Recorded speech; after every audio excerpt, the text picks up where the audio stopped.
লাগামহীন একটা অবস্থান থাকলে তো হবে না। আলমগীর ভাই, আমি তাত্ত্বিক জায়গা থেকে আমি আপনার কাছে প্রশ্ন করতে, আপনি একটি ইনস্টিটিউট চালাচ্ছেন, আপনার কাছে কি মনে হয় যে সাধারণ মানুষের মতামত বোঝার সামর্থ্য আমাদের গণমাধ্যমের কতটুকু আছে? আমাদের গণমাধ্যম কতটুকু সেটা বুঝতে পারে, বা কারা কারা বুঝতে পারে, কারা কারা বুঝতে পারে না? গণমাধ্যমের মালিকানার প্রশ্ন আপনিই তুলেছিলেন, সেইভাবে তারা কতটুকু বায়াস বা বোঝাটা তার জন্য উপকারী কিনা? না, এখানে একটা আপনি খুব একটা প্রয়োজনীয় প্রশ্নটি তুলেছেন। সেটা হচ্ছে যে মানে গণমাধ্যম আসলেই এই জনগণের মতামতকে আমরা বুঝতে পারছি কিনা, এটা কিন্তু একটা সত্যিকার প্রশ্ন। কারণটা হচ্ছে যে আমরা কিন্তু এখন নানানভাবে, আমি বলবো আমরা নানান জায়গায় নানান খাঁচায় বন্দী।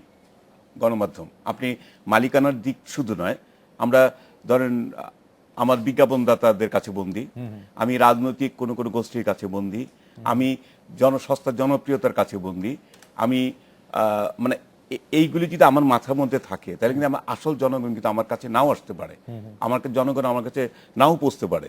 কারণ এই মানে এত সব শৃঙ্খলার মধ্যে দিয়ে না অবশ্যই মানে আমি হয়তো জনগণ, কারণ আমাকে যদি এই মানে যদি ধরেন আমি একটা পত্রিকায় কাজ করি, সেই পত্রিকার মালিক ধরেন একটা রাজনৈতিক দলের সদস্য, এখন তিনি আমাকে নির্ধারণ করে দিয়েছেন যে তুমি কি এর বাইরে যেতে পারবে না, তাহলে উনি গণতন্ত্র মানে উনি কোন পর্যন্ত যেতে পারবেন, ওই পত্রিকার যারা কাজ করছেন তারা কোন জায়গায় যেতে পারবেন?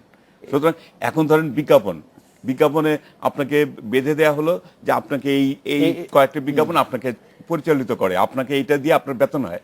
এখন আপনি কি ওই যিনি যে কোম্পানি বিজ্ঞাপন দিচ্ছে সে যত অন্যায় করুক, যত বিচার করুক, সে মানুষের লুটপাট করে খেয়ে ফেলুক, আপনি কি তার বিরুদ্ধে কোনোদিন নিউজ করবেন? আমার মনে হয় যে আমরা একজন সম্পাদকের কাছে আসি, একদম 30 সেকেন্ড সময় আছে।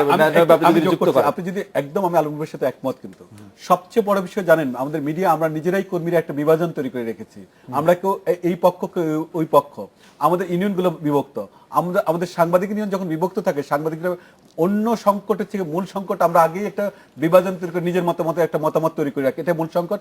কিন্তু আমি এটা বলে শেষ করছি আপনাকে, অসাম্প্রদায়িক বাংলাদেশ প্রশ্নে, ডেমোক্রেসির প্রশ্নে, মুক্তযুদ্ধ কিংবা মুক্ত বুদ্ধির কিংবা মুক্ত চিন্তার প্রশ্নে এখনো গণমাধ্যম সবচেয়ে সাহস এবং ভালো ভূমিকা পালন করছে, এবং আমি মনে করি এটা সবসময় ছিল এবং এটা অব্যাহত থাকবে।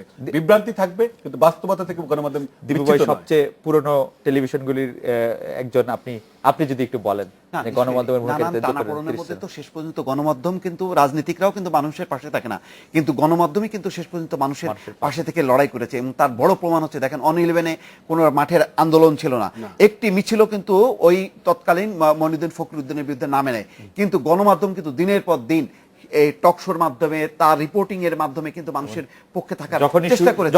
এবং বিশ্ববিদ্যালয়ে যে কিন্তু সিএসবি নামে একটি টেলিভিশন কিন্তু বন্ধ হয়েছে। সুতরাং গণমাধ্যমই শেষ পর্যন্ত মানুষের পাশে। আপনার কাছে শেষ কথা, আমার বক্তব্য খুব সিম্পল, যে সবকিছুর মাঝখানে গণমাধ্যমের অনেক ত্রুটি আছে, কিন্তু সবকিছুর মাঝখানে যে রিপোর্টাররা এখান থেকে ওখান থেকে মাঝে মাঝে ছোটখাটো রিপোর্ট করে, সেখানে কিন্তু একটা সিস্টেম, আমাদের একটা প্রফেশনালিজম একটা এসে গেছে আমাদের দেশের গণমাধ্যমে, মানে এক ধরনের যাকে বলা হয় পেশাদারি একটা মরালিটি, নৈতিকতা এসে গেছে, যাতে অনেক কিছু খবর পায়। এই যে যখন মালিকদের কথাই বলা হলো, মালিকানা যে মালিকদের পত্রিকা মাঝে মাঝে আমি পড়ি, সেখানে যেসব খবর পাই আমি একটু অবাক হয়ে যাই, কি করে ওই পত্রিকাটা ছাপা শেষ পর্যন্ত মালিকরা নিয়ন্ত্রণ করতে পারে না, মালিকরা নিয়ন্ত্রণ করতে পারে না, ওই রিপোর্টাররাই সামহাও ম্যানেজ করে দেয়। পেশাদারিত্বে যুক্ত হলে অনেক সংকট। আলমগীর ভাই, একদম শেষ 30 সেকেন্ড, সেটা হচ্ছে আপনি যদি একটু আঞ্চলিক সংবাদপত্রগুলির প্রেক্ষিতেও একটু বলতেন যে আঞ্চলিক সংবাদপত্রগুলিও কি ভূমিকা আপনি দেখেন, কারণ আপনি সবগুলি শুনেন। আমি এই জায়গাতে খুবই হতাশ। জি, আমি আঞ্চলিক সংবাদপত্রগুলি হতাশ এই কারণে যে এমন কিছু কিছু জেলা আছে, যেমন আমি উদাহরণ দিই চাঁদপুর জেলাতে দৈনিক পত্রিকার সংখ্যা হচ্ছে 13টি। ব্রাহ্মণবাড়িয়া 13টি দৈনিক পত্রিকা, ব্রাহ্মণবাড়িয়ায় এখানে দৈনিক পত্রিকার সংখ্যা হচ্ছে 17টি। এখন ব্রাহ্মণবাড়িয়ার মতো একটা জেলা, আমি কিন্তু খুব কাছের জেলাগুলির কথা বললাম, এইখান থেকে যে পত্রিকাগুলো বের হয়, কতগুলো মানুষ এই পত্রিকাটা কিনে পড়ার কথা, এবং এই পত্রিকাগুলো আরো বাড়ছে। আমি চাঁদপুর জেলা প্রশাসকের ওনার সাথে আলোচনা করে শুনলাম যে আরো 4টি আবেদন জমা পড়েছে, মানে দেওয়ার জন্য, মালিকানা মানে পত্রিকা বের করবে। মানে নিশ্চয়ই খুবই আসলে প্রচারপত্র, এবং এটা একটা ক্ষমতাশ্রয়ী রাজনীতির একটা অংশ। আমার মনে হয় এগুলো প্রচারপত্র নয়, এগুলো বেসিক্যালি ছোটখাটো ব্ল্যাকমেইল করার জন্য, কিন্তু এই জায়গায় একটা বিষয় হলো, আমি আবার এই মানে আঞ্চলিক সংবাদপত্র বলতে গিয়ে পত্রিকা এতগুলি বের হয়, কিন্তু আঞ্চলিক সাংবাদিকদের যে যে অবদান বলেন আমি কিন্তু এটাকে স্বীকার করি। অবশ্যই, আমি একমত। জনাব সাদেক খান, জনাব সম্পূর্ণ শাহ আলমগীর, একমত। জনাব নঈম নিজাম, জনাব মুসাফিরুজ, আপনাদের অনেক ধন্যবাদ। এই ছিল আজকে বাংলাদেশে দেখা হচ্ছে আগামীকাল এই সময়। শুভরাত্রি।